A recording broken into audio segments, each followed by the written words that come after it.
We're going to be just talking a little bit and showing off PvP. We're just going to be showing you the map itself. And then we're going to be doing a little bit of one-on-one fighting with Tirza backstage. And so we're going to start off here. This is the red base.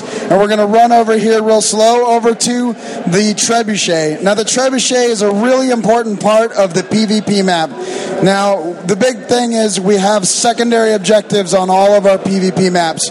And they have a really important part to play. And the biggest part to play here is destructible terrain. This one will blow up huge parts of the map. And as you can see here, we just blew up the clock tower. And what that'll do is that'll open up pathways all over the map, change up the fightable terrain on the map, allow you to fight in different areas, blow up places that people can scout on. You can blow up pipes, you can blow up buildings, you can change pathways, you can blow up your enemies, you can do all sorts of different things. You can have an enemy come over and kill your trebuchet, and then you're going to have to go get a part and repair it. And this is kind of the big part of the secondary objective on this map, is controlling and defending your trebuchet. And so that's kind of the main mechanic on this map. It also acts as an ability to stop someone from being defensive. If someone starts turtling up at the points, trying to be super defensive, you can use the trebuchet to blow them out of the points, knock them over, and support your allies. And so the trebuchet becomes a really important part of this map. It makes it so that you can open up pathways, you can move the terrain, decimate the whole map, do everything you want. And so Chaplain's moved on to the windmill. This is the red side point. The windmill and the mansion are both kind of mirrors of each other. They're kind of the home point to each side. They're kind of close to the spawn, and they make it really easy for each side to come right out of their base and cap a point. Near each of those points is a really easily accessible, and there's kind of a few crates around those points. You can fight around them. It's really easy to bounce around, and it's a nice open area for you to fight. And then there's many ways to get into that place. You can run up the pipe. You can run through the middle. There's all sorts of ways and access to that point. And you can blow some of those up with the trebuchet. We're going to move on to the clock tower. The clock tower is kind of an internal place to fight. It gives you a lot of protection. It's hard to see that there's people in the clock tower, and it's a lot harder to hit with the trebuchet.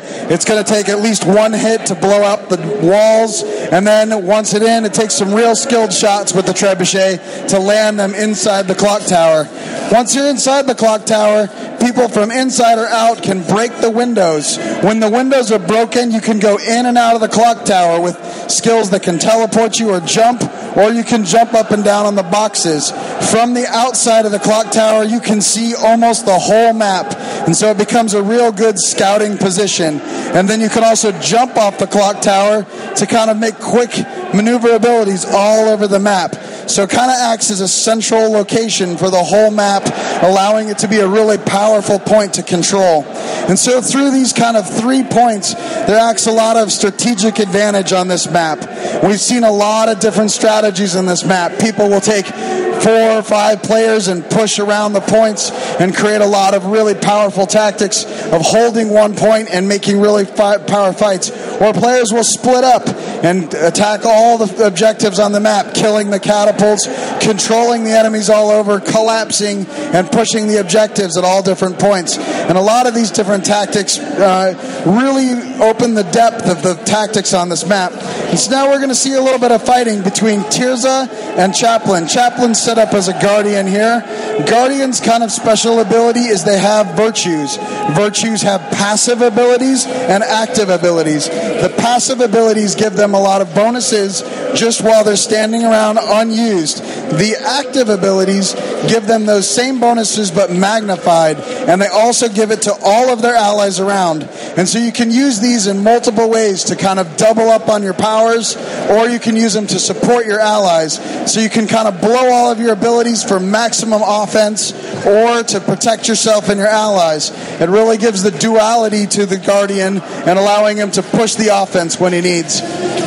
The combos that a Chaplain's using right now is the sword and shield. It really allows him for some mobility. And then in his offhand set, he's got a scepter and a focus. This is a really powerful combo, one of the more offensive combos for the Guardian. It allows him to use the focus to set up a blocking shield, and then he wraps his enemies up in a chain, swaps over to his sword, teleports in, and unleashes a powerful attack.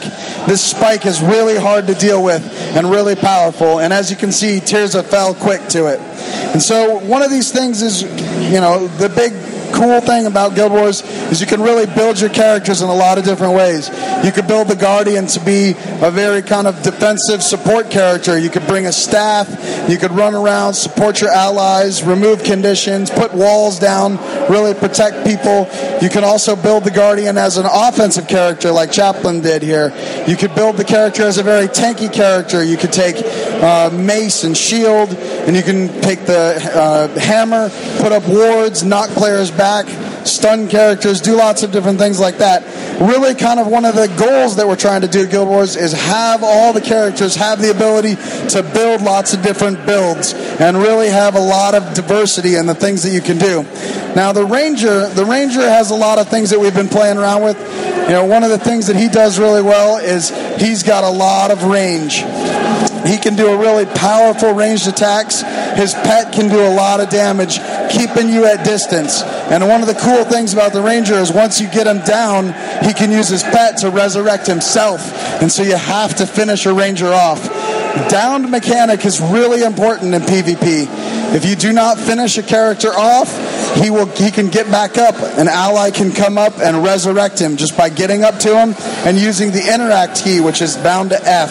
If you use the interact key, you'll start resurrecting your allies. If you use the interact key on an enemy, you will use the finishing move, which will instantly finish someone in the down skill and knock them off. It has a long attack skill, and so you got to be really strategic about when you use it, because if there's a lot of enemies attacking you, you will die while doing it. You can also be interrupted, and a lot of the down skills play off this. They'll try to interrupt you, or they'll make yourself invisible to try to avoid getting finished off. And so there's a lot of play to when you go down. And so there's a lot of kind of back and forth, and when you go down, when you're going to stomp someone, or when you're going to resurrect people. And so there's definitely not the end of your character when you go into a down state. You really got to think about it. Another big thing is how fast you can kind of recover and change the battlefield. Just because you're down in points doesn't mean you're out. There's a lot of mechanics to the capture points. If you get up to a capture point, you can neutralize it really, really fast. This strategy allows you could quickly neutralize all the points, stop the amount of points that everyone's taking. The first team that gets to 500 points wins. And so there's a lot of strategies that evolve around quickly neutralizing all the points so that you can make a quick turnaround. And so a lot of the things about PvP is utilizing a lot of these tools, whether it be the trebuchet, whether it be the down mechanics, whether it be running around as a group, whether it be splitting, whether it be using the scouting of this on top of the clock tower, destructible terrain. There's a lot of ways to play the game, and it's really kind of up to the player to choose how he's going to use these tools in PvP and overcome his opponents. And so as you can see, PvP is really dynamic, has a lot of different pieces to it. And so, I encourage you, go down to the ESL booth, down in the back right-hand corner of this hall, play it. Even though the line will be long there, the games are really fast. Our games are about 10 minutes long, and so we can get people in and out really, really quickly. It's one of the big goals that we have at PvP is that it's a fun, fast, quick game. And so, I really encourage you guys to come down, play some PvP at our PvP booth, and give it a try out for yourself, because nothing's like the true experience. And so I want everyone to thank Chaplain and Tirza, run around showing you off some PvP map, and everyone back home for putting all this stuff together.